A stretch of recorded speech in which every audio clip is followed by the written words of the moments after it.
If you go to the WVU website, you will find a list of 22 Mountaineer traditions and a brief explanation of what they are.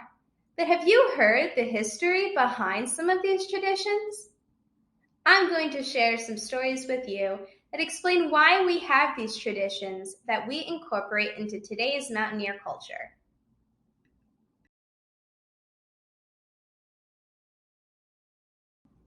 The first tradition is one we practice after every home game, singing Country Roads. This is a song that unites West Virginia fans and gives us all a sense of unity and camaraderie.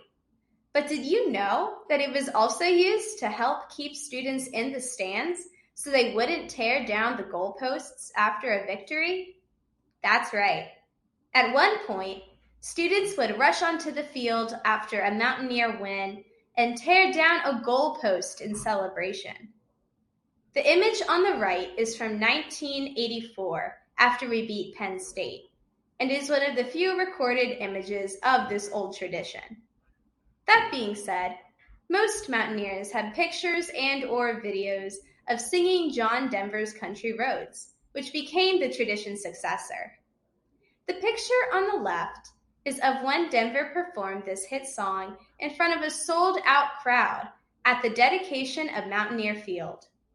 This song has since been played at every home game since 1972.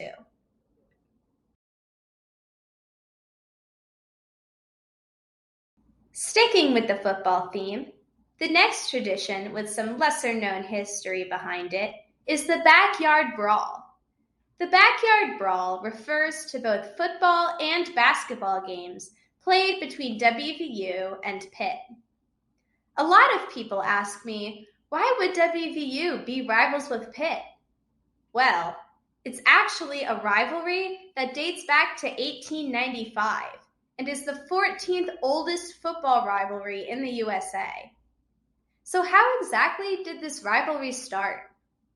Back before the Prohibition era, Morgantown was considered to be a dry town, or a town that forbids the sales of alcoholic beverages. This label was placed by officials who believed that the presence of alcohol was not in the best interest of WVU students. This led Morgantown drinkers to look outside the town for alcohol, and resulted in these people traveling to Washington, PA, a city that's 45 minutes from Pittsburgh, which was not a dry town. Since WVU and Pitt teams were also in the same conference, the Backyard Brawl was born. Let's just forget about the results of the most recent brawl, though.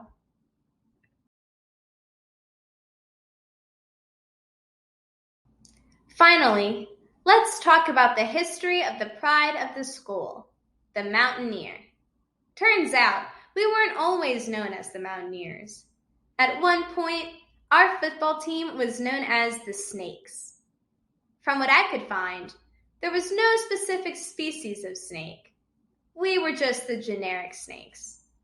We knew we had to change that mascot once Pitt began using it in a derogatory way. And so the Mountaineer came into the picture a few years later. The first unofficial mascot was Clay Krause in 1927, and the first official Mountaineer mascot was Lawson Hill 7 years later. In 1990, Natalie Tennant became the first female Mountaineer, and the history of the mascot has continued to grow since.